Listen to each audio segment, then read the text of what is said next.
The room was full of flowers, so many that their scent didn't smell like nature anymore. It was an odor heavy and sweet, clinging to the air like a lie. Rows of guests sat stiffly in polished pews, their faces a mix of anticipation and impatience. They whispered behind polite, fake smiles, the kind reserved for sacred spaces and social obligations. Candles flickered in their golden holders, swaying slightly even though there was no breeze. A strange, unearned stillness filled the chapel, a silence that felt less like peace and more like a held breath. The organist was repeating the intro to the wedding march for the third time, the familiar melody now feeling insistent, almost frantic. And the priest? Father Gabriel stood at the altar, looking unusually pale. His hands were clasped so tightly they looked white, and his eyes kept flicking to the back entrance. Not with excitement, but with a palpable sense of guilt.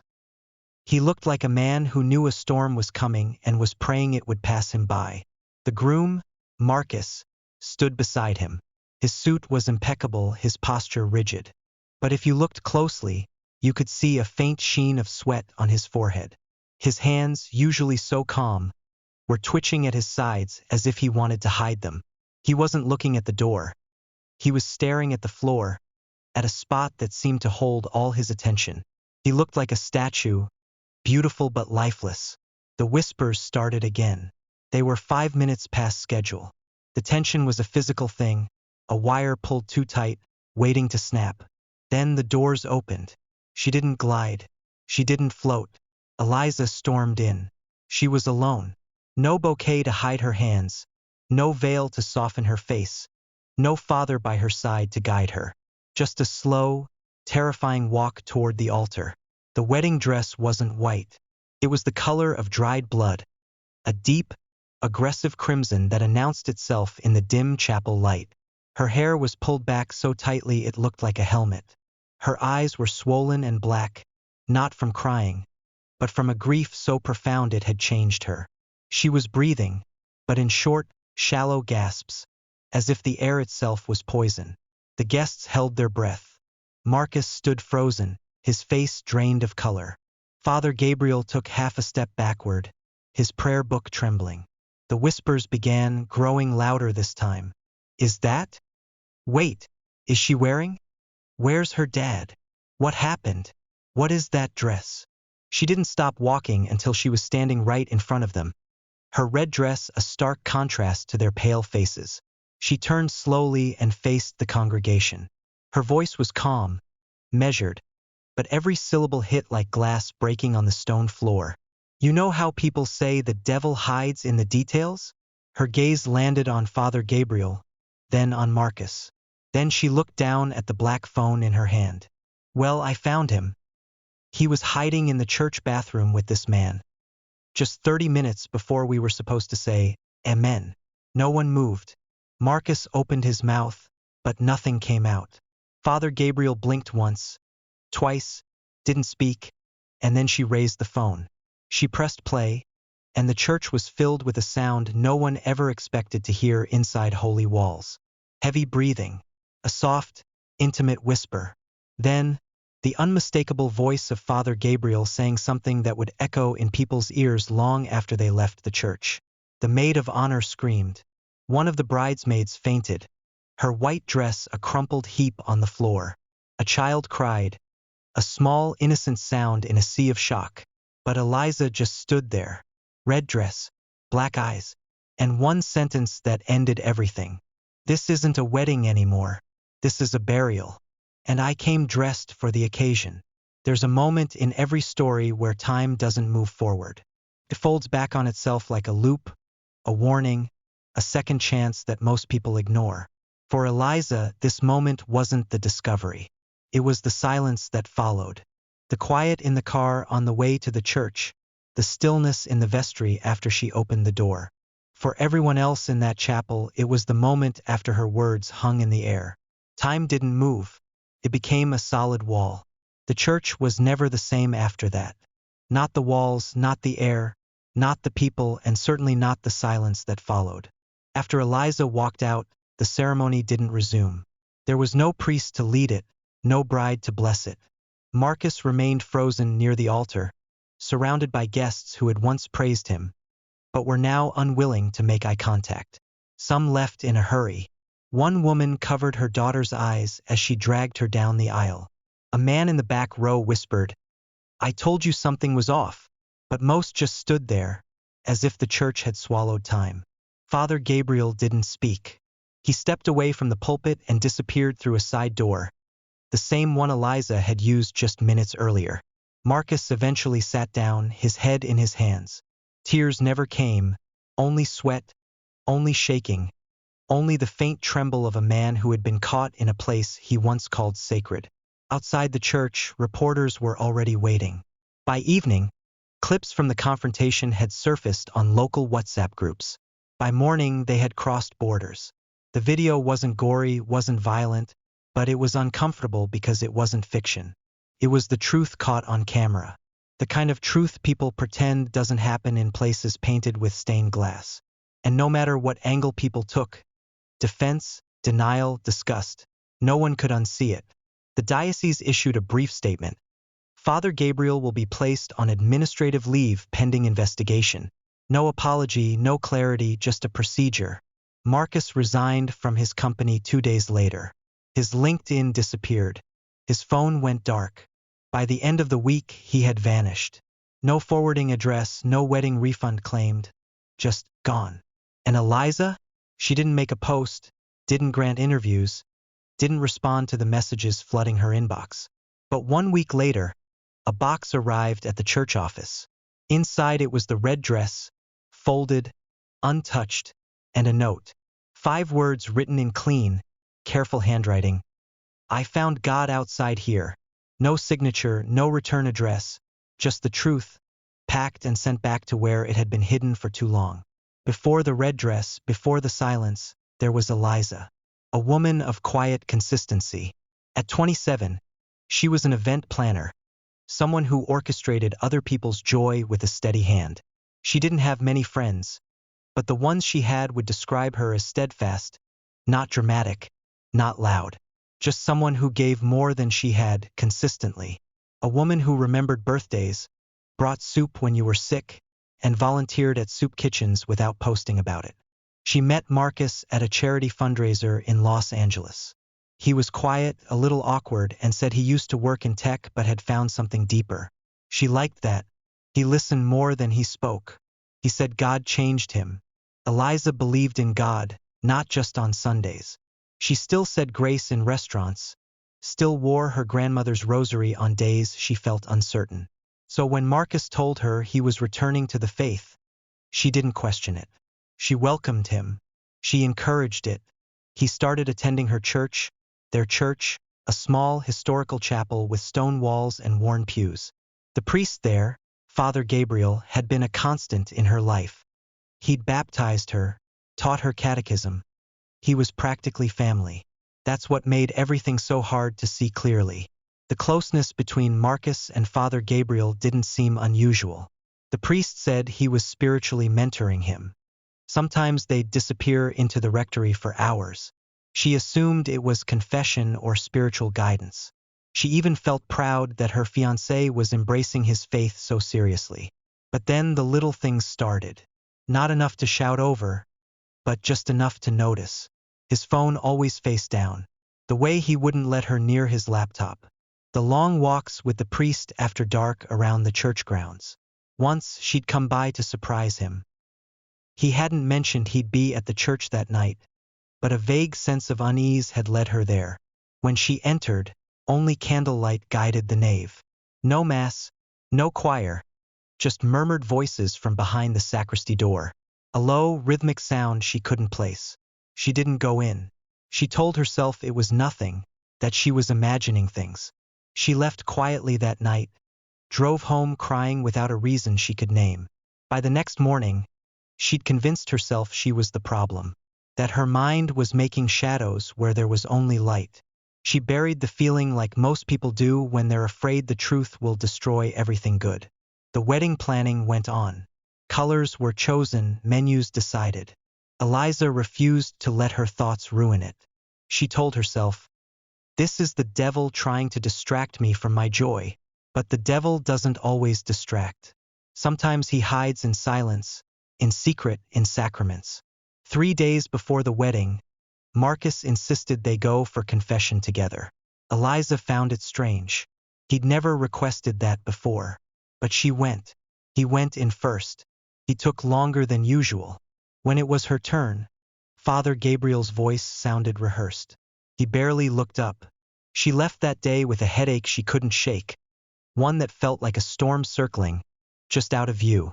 The night before the wedding, Eliza stayed at her sister's house. They laughed, they drank tea, they prayed. But inside, she wasn't at peace. In the early hours of the morning, she dreamed of standing at the altar wearing red. Everyone turned their backs on her. She woke up crying, but said nothing. It was just nerves, she thought, until it wasn't. Marcus said the priest changed his life, that he owed him everything. At first, Eliza thought that was beautiful. To find a spiritual mentor who could reshape a man's broken history felt sacred, holy, healing. But it didn't stay beautiful. Over time, Marcus became less like a groom preparing for marriage and more like a man bound to something he couldn't explain. He stopped laughing during dinner. He avoided mirrors. He woke up once with scratches on his arms and said he'd fallen during a walk with Father Gabriel. But when Eliza asked where they went, he only said, "Near the forest behind the church." She didn't even know there was a forest behind the church. One evening, she called him repeatedly. No answer. He texted back 3 hours later saying he was in reflection with Father A. 3 hours on a Thursday night in a church that was already closed. The next morning, she noticed something strange. A long robe, white, stained, crumpled in the back of his car. Not a priest's robe, not Marcus's, but something that smelled of incense and soil. She asked. He told her it was for a play, that Father Gabriel was helping him with a religious performance. But when she brought it up to the priest himself weeks later, he blinked, then smiled and said nothing, not even a word to confirm or deny. It was like they shared a secret language, a rhythm that excluded her completely. And in that silence, the kind that says too much, she knew something was wrong. On the last Sunday before the wedding, Eliza sat alone during Mass. Marcus had insisted he sit in the confessional that day to reflect. Father Gabriel led the service, but his words didn't feel like they were for the congregation. He kept looking past the crowd. His eyes landed on her once, twice, and then again. His sermon was on temptation, but he didn't mention lust or money or ego. He said, "The most dangerous temptation is the desire to see what God has hidden." And as he said it, his voice dropped, his fingers clenched the lectern, and a chill moved through the room like the windows had opened all at once. But they hadn't. Eliza left early. She didn't take communion. She didn't say goodbye. She went home, sat in the bathtub for almost an hour. Water is cold. Phone off, and she asked herself a question she'd never dared speak aloud before. Who is he really marrying? That question didn't go away. Not that day, not the next, and certainly not on the morning of the wedding. The morning of the wedding started too quietly. There was no excitement in the air, only a stillness that didn't feel earned. Even the birds outside her sister's window weren't singing. The sky was overcast, gray like faded parchment. And when she looked at herself in the mirror, the woman in the reflection blinked a second too late. Eliza tried to ignore it. She put on her silk robe. Her makeup was applied by a woman who kept calling her lucky. Her sister hummed as she zipped up the dress bag. Photographers arrived. Champagne flutes clinked. Everything looked beautiful, but underneath her hands wouldn't stop shaking. At exactly 10:27 a.m., the bridal convoy left the house. Her phone buzzed once. Marcus's name, just a single line. "Already here. Can't wait to see you." She didn't reply. 15 minutes later, she arrived at the church. A small historical chapel tucked away in the old quarter. Stone walls, worn pews, the same altar where her parents had married. The bridesmaids stepped out first. Her father waited by the entrance. The photographer motioned for her to stay seated, said he needed a quick portrait before she stepped out. She nodded, but then she noticed something. Her veil. It was missing. It wasn't on her lap, not in her bag. She remembered placing it inside the church dressing room the night before, tucked beside the robe she'd borrowed from her late mother's wedding trunk. Without telling anyone, she slipped out of the car, entered through the side hall, passed through the vestry. Her heels echoed faintly as she walked alone, the church's morning silence now heavy like it was holding its breath. She opened the door to the bride's dressing room, and there it was, her veil folded neatly on the chair. But just as she reached for it, she heard something. Muffled sounds, rhythmic, low voices from the bathroom connected to the room. A gasp, then a moan, then silence. She didn't move. For a moment, her body refused. Her hand slowly reached for the knob of the bathroom door. She didn't think so. She just turned it. And what she saw made her lungs collapse in on themselves. There they were, the groom and the priest, not kneeling in prayer, not confessing, kneeling together, entangled. Both of them half undressed. The priest's collar was on the sink. Marcus's tie was wrapped around the doorknob. One of them whispered something she didn't understand in a voice so unfamiliar it barely sounded human. They didn't hear the door open, but when they saw her, the world stopped. Marcus flinched. The priest froze. No one spoke, not even her. She didn't scream, didn't cry, didn't drop the veil. She looked at them both, dead in the eyes, and she walked out slowly, as if memorizing every detail. She left the room without slamming the door, without a single question, and she never looked back. No one saw her return to the bridal car. No one asked why she stayed inside for another 20 minutes. No one noticed the silence inside her was now louder than the organ music outside. What she did next was not out of rage. It was precision. She told the makeup artist to leave, asked her sister to bring her the emergency dress she packed just in case. A dress her mother once wore the night she found her own husband in betrayal. Red, long, sleeveless with a neckline sharp enough to wound. She wiped off the bridal makeup, applied nothing but eyeliner and a single smear of dark lipstick. Then she looked at herself in the mirror, smiled, but her eyes didn't. The thing about red is that it doesn't ask permission. It doesn't whisper. It doesn't fade into the background. It announces. It invades. It dares you to look away and punishes you if you do. Eliza knew that, and that's exactly why she chose it. The dress slid over her body like armor. Not silk, not satin, but memory. Pain that clung like fabric. Strength shaped into something sleeveless, floor length, and entirely hers. As she zipped it up, something inside her sealed shut. Not her heart, not her hope, just the door to pretending. Outside, the organ began to play. Guests rose, the groomsmen aligned. Father Gabriel adjusted his robe. Marcus smiled for the camera. They thought she would come in white. They were wrong. The church doors opened and everything stopped. Gasps, hands covered mouths, phones lowered, eyes widened. Because there she stood, Eliza. No veil, no bouquet, no smile, just her in a deep crimson dress, with her hands by her side, and her head held higher than it had ever been. She didn't walk. She marched, each step echoing louder than the music. Her heels touched sacred ground, but it was clear. This was no longer holy space. This was a battlefield, and she wasn't the victim. She was the judge. As she reached the front, she didn't turn to face the priest or the groom. She faced the crowd. Her voice didn't tremble. It didn't rise. It didn't plead. It simply cut through the silence, clean as a blade. What I saw, she said, was not an accident, not confusion, not a test of faith. She raised her hand, and in it, her phone. It was real. It was filmed.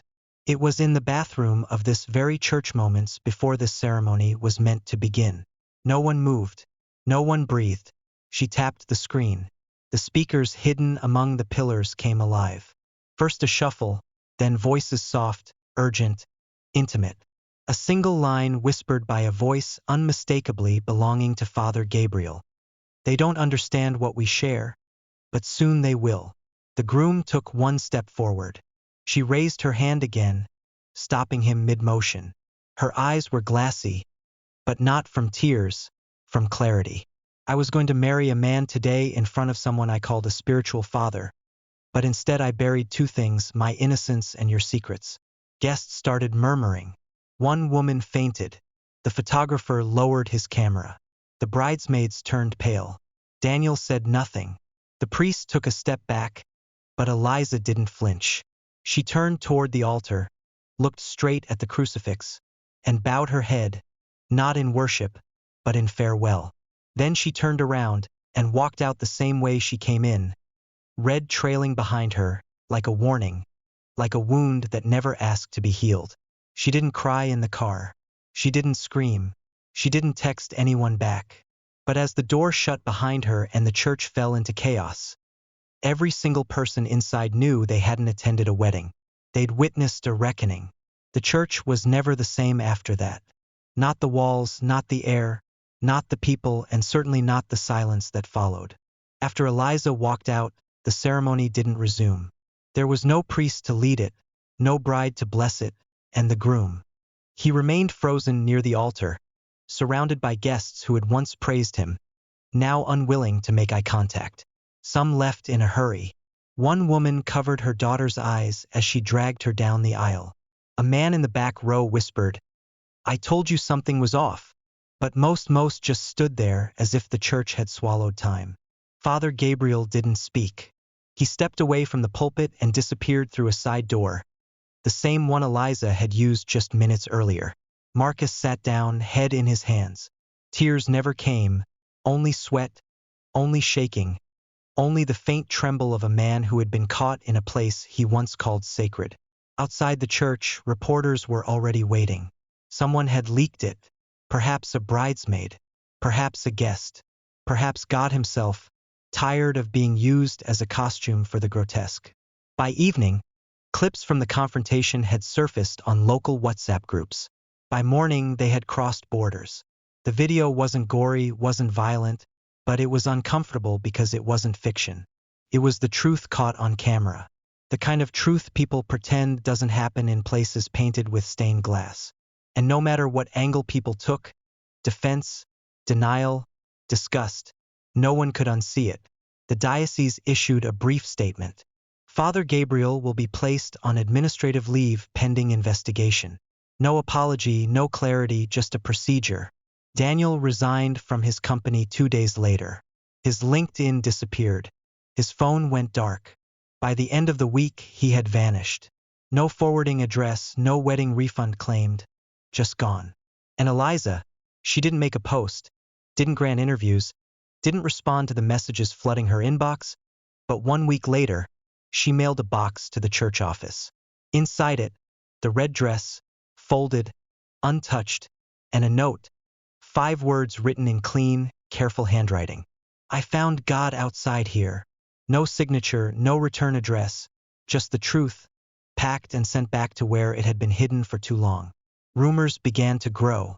People said Father Gabriel had been quietly transferred twice before, that similar whispers had followed him, that the church had silenced others. But no one had proof, only shadows, only survivors too afraid to speak until Eliza turned her silence into scripture. For weeks, the congregation shrank. Parents pulled their children from the youth group. Elders whispered more than they prayed.